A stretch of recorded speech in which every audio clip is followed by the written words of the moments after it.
Selection tool, default shortcut V. Selection tool ইলাস্ট্রেটরের সবথেকে বেশি ব্যবহৃত টুল।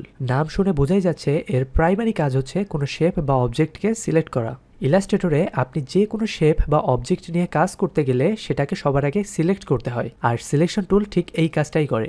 এছাড়াও আপনি চাইলে সিলেকশন টুল দিয়ে কোনো অবজেক্ট বা শেপকে এক জায়গা থেকে অন্য জায়গায় মুভ করতে পারেন, কোনো কিছুকে রোটেট করতে পারেন।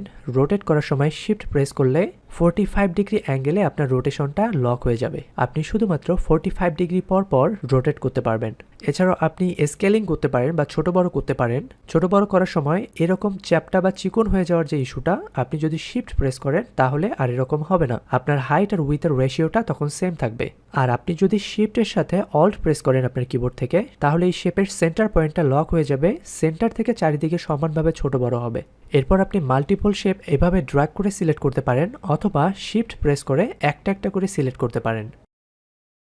এরপর আপনি একাধিক শেপ এভাবে সিলেক্ট করে রাইট ক্লিক করে এখান থেকে গ্রুপ করতে পারবেন। তখন প্রত্যেকটা শেপ ইন্ডিভিজুয়াল না থেকে একটা গ্রুপের ন্যায় আচরণ করবে। আবার সেমভাবে আপনি রাইট ক্লিক করে আনগ্রুপ করতে পারবেন। গ্রুপ করার শর্টকাট হচ্ছে Ctrl Z for Windows and Command Z for Mac. আর আনগ্রুপ করার জন্য আপনাকে জাস্ট এই শর্টকাটের সাথে শিফট অ্যাড করতে হবে, অর্থাৎ Ctrl Shift Z for Windows and Command Shift Z for Mac. Right now আমি উইন্ডোজ ইউজ করছি, আপনারা যারা ম্যাক ইউজ করছেন, উইন্ডোজ এবং ম্যাকের কিবোর্ডে জাস্ট দুইটা কি এর ডিফারেন্স। আমরা উইন্ডোজে যেটাকে কন্ট্রোল বলি, ম্যাকে সেটা হচ্ছে কমান্ড, আর আমরা উইন্ডোজে যেটাকে অল্ট বলি, ম্যাকে সেটা হচ্ছে অপশন। এনিওয়ে, আপনি সিলেকশন টুল দিয়ে এই রাউন্ড সার্কেলগুলোকে ড্র্যাগ করে কর্নারগুলো রাউন্ড করতে পারেন।